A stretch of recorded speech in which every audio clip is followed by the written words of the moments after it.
Welcome to the world united. Welcome to the world united. We go now to our next speaker, and her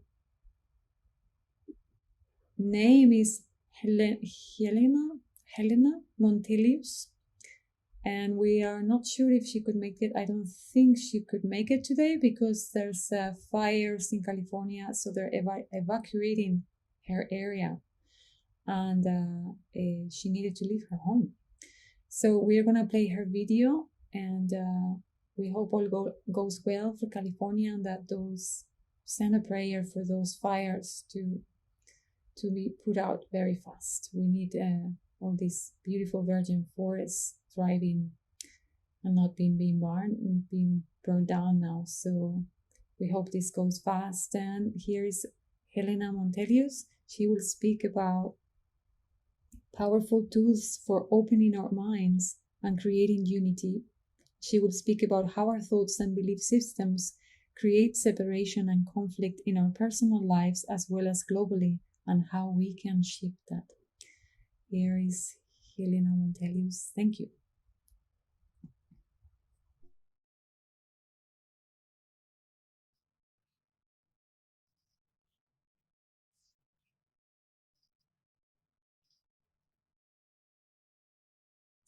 Hi, everyone. I'm Helena Montelius. I'm very honored and delighted to be a speaker at the World United Sweden. My passion is looking at our mental health. I work as a mental health coach and meditation teacher since 30 years. I also work as a certified facilitator of the work of Byron Katie, which is a process I will share a little bit about in this video. So the question posed is, how do my work contribute to unity in the world? And one thing that I have found in studying the human mind for 30 years is that when we ask a question, mind will answer. So it's very important and very powerful that we start asking the right kinds of questions. We need to start asking empowering questions, creative questions, solution-oriented questions. If I, for example, ask, what's wrong with me? Mind will come up with a long list of answers. If I ask, what is really great about me? I will get answers to that question. That will be more creative and supportive, more unifying. The first step for me is to create unity with myself, and then to create unity within my family and my community. And looking at the global situation, I believe we need to start asking questions that bring us together. What brings us together? What do we have in common? What are some needs that every living being on this planet shares? What are some things we all long for? We have got to start looking at what unites us.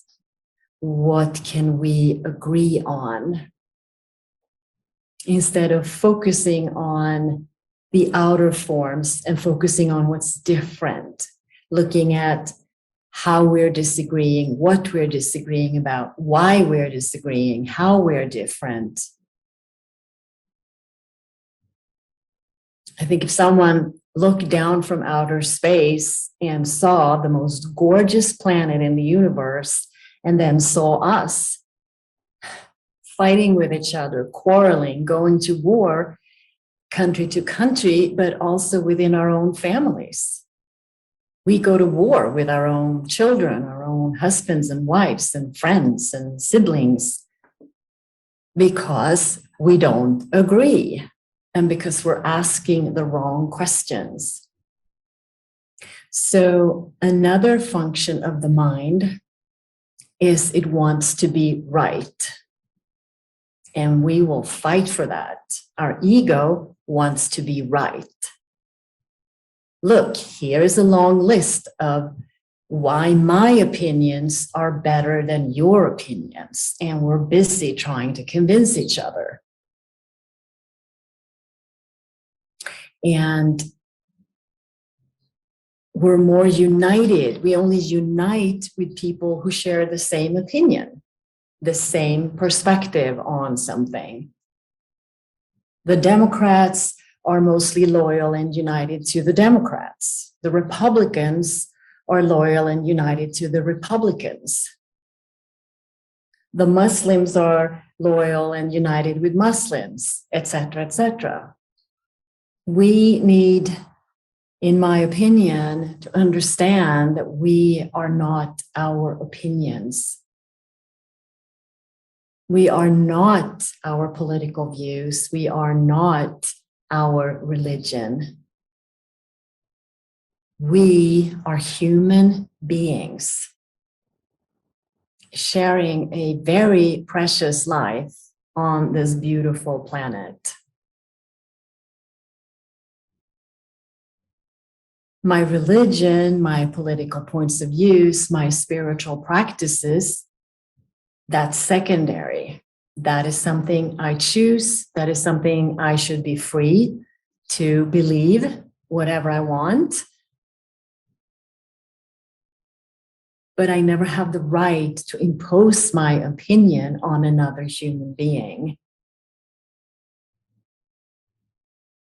And so oftentimes when we talk about unity, we think, well, first everyone has to agree with my point of view of how I think things should be, and then we'll be united. We have to unite now, recognizing we're all different. We're all different spectrums of the rainbow, and all points of views are valid. Recently saw a movie. If you haven't seen it, I absolutely recommend it. The Best of Enemies is the name of the movie. It's a true story about a small community in America where a Black woman and a white man who is a member of KKK, Ku Klux Klan, and they have extremely different points of view, but they came together for what's called a charrette. It's like a community summit. And the point of it all was that everyone gets to speak their point of view. Everyone gets to be heard. And it's so beautiful to watch this movie. And I believe we need more of this. We can't push certain groups of people away because we don't agree with them. We have to start meeting, creating community summits where everyone can get to be heard. And then once we're all heard, how can we solve the issue at hand? How can we work together? What are some needs we are all sharing in this situation?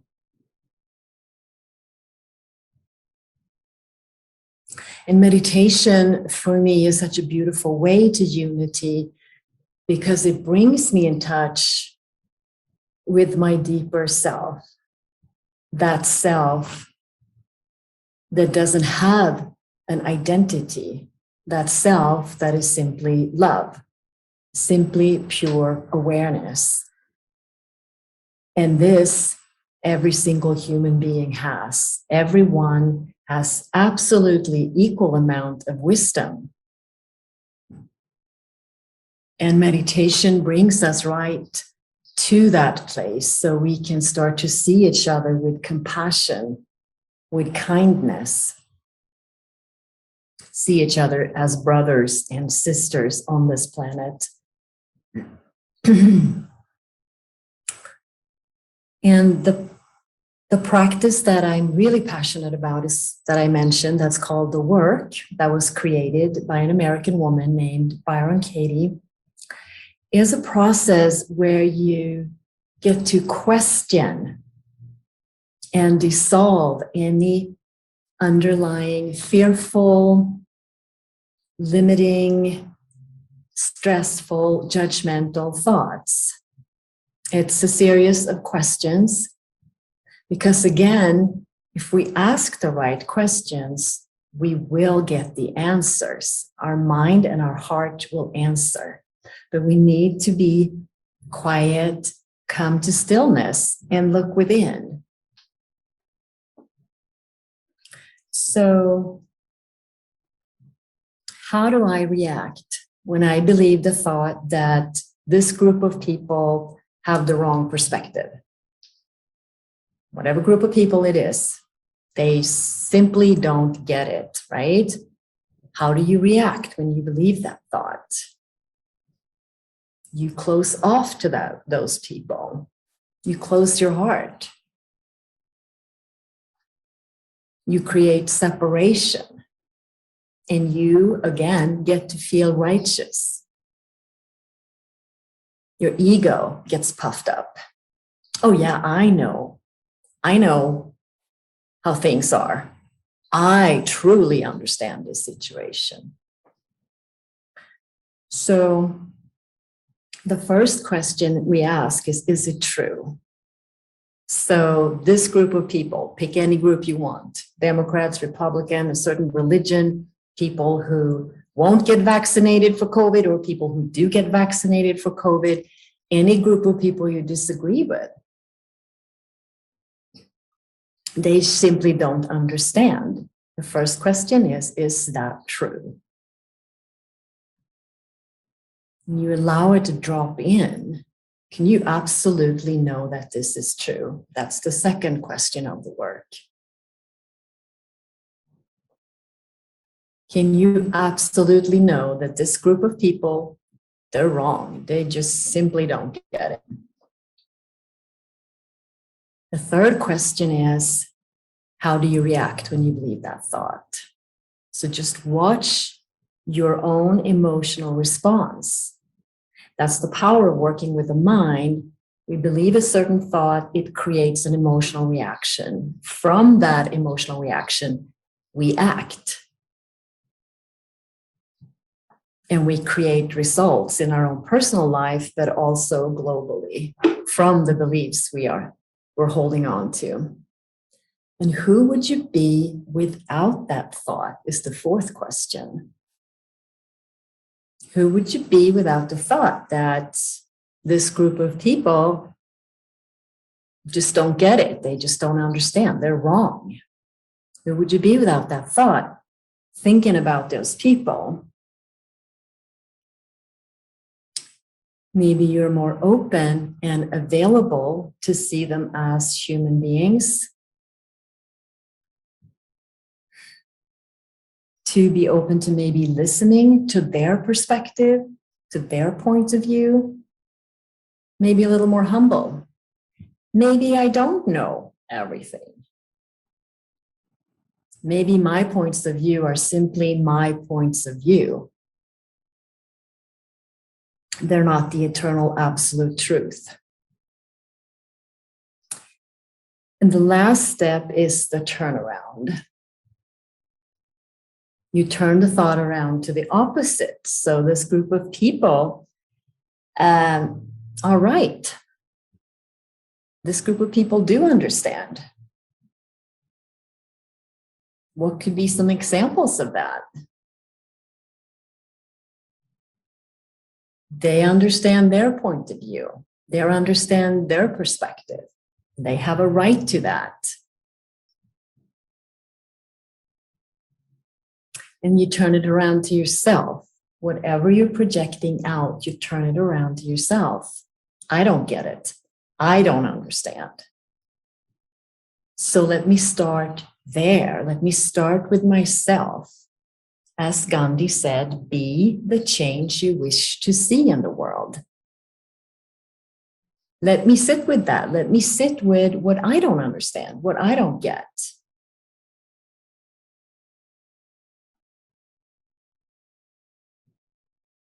Maybe I need to read up on their point of view. Maybe I need to read up on their spiritual practices to understand it better so that I can be in a place of being open to having unity.